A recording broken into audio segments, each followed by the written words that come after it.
دوستو ہمارے چینل کو لائک کریں، شیئر کریں، سبسکرائب کریں اور اس کے بعد بیل آئیکن کو پریس کریں۔ مسلک اعلیٰ حضرت سلامت رہے۔ تعزیے کی ایجاد کب ہوئی؟ تاریخ سن لو، جو بہت تعزیے کر رہے ہیں ہمارے یہاں کے آج کے جوہلا کچھ سنی کے لانے والے۔ اس کی ایجاد ہوئی تیمور لنگ بادشاہ۔ تیمور لنگ بادشاہ نے تعزیے کی ایجاد کی، اور تیمور لنگ پیدا کب ہوا؟ 1336 عیسوی میں، اور اس کی موت ہوئی 1405 عیسوی میں۔ حالانکہ تیمور لنگ کے بارے میں تھوڑا سا پس منظر میں بتا دوں کہ دنیا کے 3 عظیم فاتح میں اس کا نام گنا جاتا ہے۔ دنیا کے ایسے 3 عظیم فاتح گزرے ہیں کہ جنہوں نے بہت بڑے دنیا کے علاقوں پہ حملے کیے، حکومتیں کی، اور جن کے خواب تھے کہ پوری دنیا پہ ہم حکومت کریں۔ اس میں ایک تھا سکندر، الیگزینڈر جس کو کہتے ہیں، سکندر اعظم، ارے بھائی۔ دوسرا تھا چنگیز خان، تیسرا تھا تیمور لنگ۔ بہت بڑا جنگجو اور ظالم بادشاہ تھا، کوئی بہت بڑا پرہیزگار متقی بھی نہیں تھا بھائی، ظالم۔ 42 ملک اس نے کل فتح کیا اپنی زندگی میں، جس میں روم، ایران، شام، ترکستان وغیرہ ہے۔ یہ پوری جنگوں میں اس کے ہاتھوں جو مارے گئے نا لوگ، اس کے یہ صرف ملک کو قبضہ کرنے کے لیے جو اتنے جنگیں کی، تو مورخین نے اس کا جو شمار کر کے بتایا وہ ہے 1,70,00,000، یعنی 1,70,00,000 لوگوں کا قاتل ہے یہ شخص تیمور لنگ۔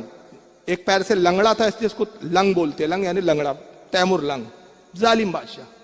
مگر اس میں ایک بات تھی کہ ہر سال یہ عاشورے کے دن امام علی مقام کے روضے پہ جاتا تھا۔ ایک سال بیمار ہو گیا، اور جب بیمار ہوا تو رونے لگا کہ بھائی اس سال میں امام حسین کے روضے پہ نہیں جا پاؤں گا۔ تو اس کا ایک شیعہ وزیر تھا، اس نے ایک تعزیہ بنا کے لایا، تعزیہ مطلب ہو بہو امام حسین کے روضے کی شکل میں، اور لانے کے بعد کہا کہ صاحب آپ اس کو دیکھیں، بادشاہ تو تسلی ہوں گے۔ بادشاہ کو تسلی ہوئی۔ اس شیعہ وزیر نے اس کا فائدہ اٹھایا کہ بادشاہ نے اپنی رضا اس پہ ظاہر کی، تو اس نے پھر حکم دیا کہ صاحب بادشاہ چاہتے ہیں کہ ہر گھر میں تعزیہ بیٹھے۔ 801 ہجری میں تعزیے کی بنیاد بنی۔ کس سن میں؟ 801 ہجری میں تیمور لنگ نے اس کی بنیاد ڈالی۔ پہلے تعزیے گھروں میں رکھے گئے، پھر جلوس نکالے گئے، پھر جلوس کے ساتھ ماتم شروع ہوئے۔ وہ بہت ماتم کب شروع ہوا میں بعد میں بتاؤں گا۔ یہ تاریخ کی کتابیں، اور میں نے جن تاریخ کی کتابوں سے حوالے پیش کیے، یہ اہل سنت کی کتابیں نہیں، شیعہ کتابوں سے پیش کر رہا ہوں۔ 801 ہجری میں، اور 11ویں امام جن کا وصال ہوا حضرت امام سقی، جن کو امام عسکری بھی کہا گیا، 260 ہجری میں ان کا وصال ہوا۔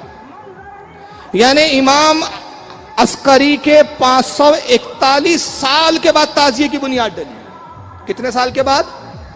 541 سال کے بعد۔ بتائیے، جو امام کے انتقال کے 541 سال کے بعد جس چیز کی بنیاد ڈلی، تو وہ مذہب کا ایسا کون سا حصہ ہو سکتا ہے کہ آج جاہل خادم و مجاور کہتے جو تعزیے نہیں نکالتے وہ غدار حسین ہے، وہ غدار اہل بیت ہے۔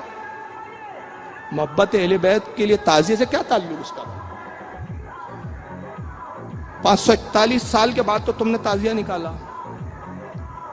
اور امام حسین کی شہادت سے اگر گنے آپ، تو امام حسین کی 61 ہجری میں شہادت ہوئی، اور 801 ہجری میں پہلا تعزیہ بنایا جاتا ہے، تو کل ہوتا ہے 740 سال کے بعد تعزیے کا وجود ہوتا ہے۔ کتنے سال کے بعد؟ 740 سال کے بعد۔ یہ ہے تعزیے کی حیثیت۔ لیکن اس کے باوجود بھی ہم اعلیٰ حضرت کے پابند ہیں، ان کے مسلک کے، تو ہمارے یہاں تعزیے کو لے کر بھی ایک اعتدال ہے۔ میں واضح کر دوں کہ یہ بات ریکارڈ ہو رہی ہے۔ اعلیٰ حضرت نے ایک رسالہ لکھا جس کا نام ہے رسالہ تعزیہ داری، اور اس میں اعلیٰ حضرت نے فرمایا کہ ہمارے نزدیک اتنی حد تک تعزیہ جائز ہے، اتنی حد تک۔ اور ایک اور کتاب لکھی اعلیٰ حضرت نے جس کا نام ہے بدر الانوار فی آداب الآثار، یہ ہندی میں بھی میں نے ترجمہ کی تھی ایک زمانے میں۔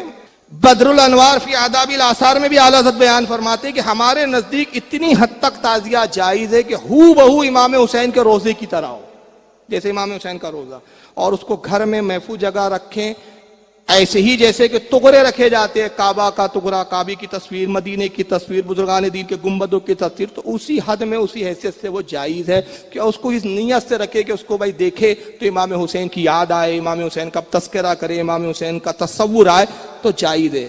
مگر وہ تعزیہ جو اپنے انداز میں، اپنی سوچ سے من گھڑت بنائے جاتے ہیں، لمبے لمبے طرح کے تار کاٹنے پڑ رہے ہیں،